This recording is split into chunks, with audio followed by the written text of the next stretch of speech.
ご視聴ありがとうございます。旬アクアの旬です。皆さんにお伝えしたいことがあります。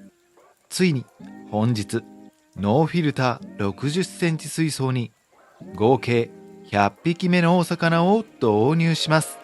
この水槽ではフィルターがなくても何匹の生態を飼育できるのかを検証しています。立ち上げから182日目にして、その水槽に100匹目という大台となるお魚をお迎えすることができました。ここまで地道に生態を増やすことができたのは、いつも視聴してくださる皆さんのおかげです。ありがとうございます。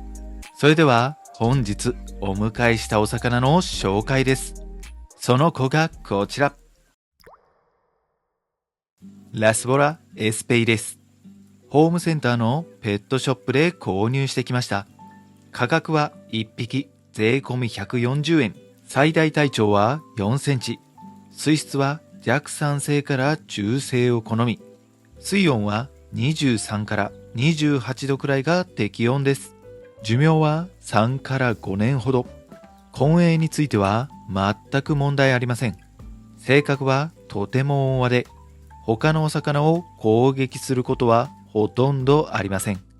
すでに水槽内にいる熱帯魚も温和な子たちが多いので大丈夫です。餌は基本的に何でも食べるので、人工の餌でも問題ありません。ただ口が小さいので細かめの餌の方がいいみたいですね。我が家ではテトラプランクトンを使っていますが、試しに与えてみると問題なく食べてくれています。それではいつも通り水合わせをします。水質変化には比較的強いのですが、導入直後は少しデリケートです。丁寧に水合わせをしてあげた方がいいですね。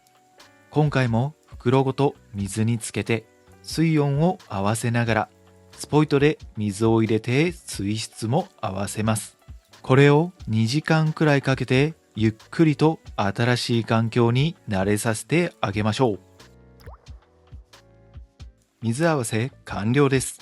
それではダイブのお時間です。3、2、1、ダイブ。無事にダイブ完了です。元気そうに泳いでくれていますね。よかったです。恒例の水質検査をしておきましょう。結果はこちら。硝酸塩が25ミリぐらいなので大丈夫な範囲です。亜硝酸塩は0なので OK。現状は水質に問題はないですね。100匹が暮らす水槽はやっぱり迫力が違います。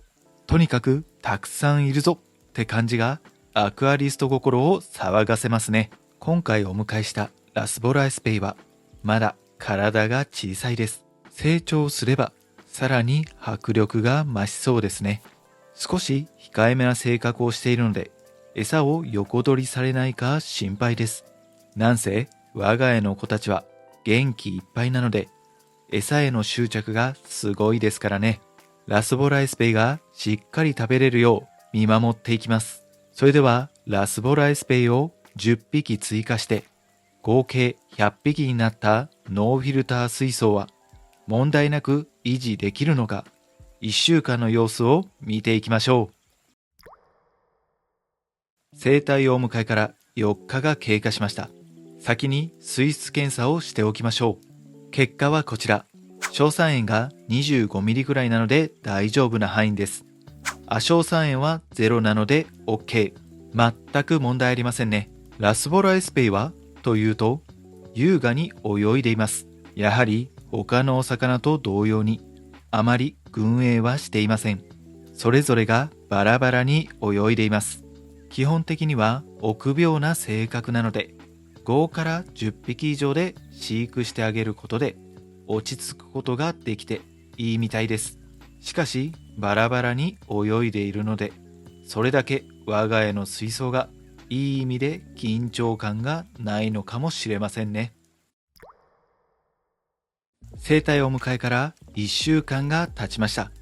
1匹も落ちることなく無事に1週間が経ったので、問題なく新しい住処に慣れてくれたようです。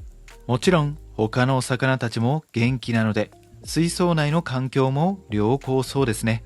最後に水質検査をしておきましょう。結果はこちら。硝酸塩が 25mg なので大丈夫な範囲です。亜硝酸塩は0なので OK。水質的には問題はなさそうですね。100匹のお魚が暮らしていながら、硝酸塩もあまり増えていませんね。最近水草の調子が良く、特にロタラロトンディフォリアの成長速度が速いです。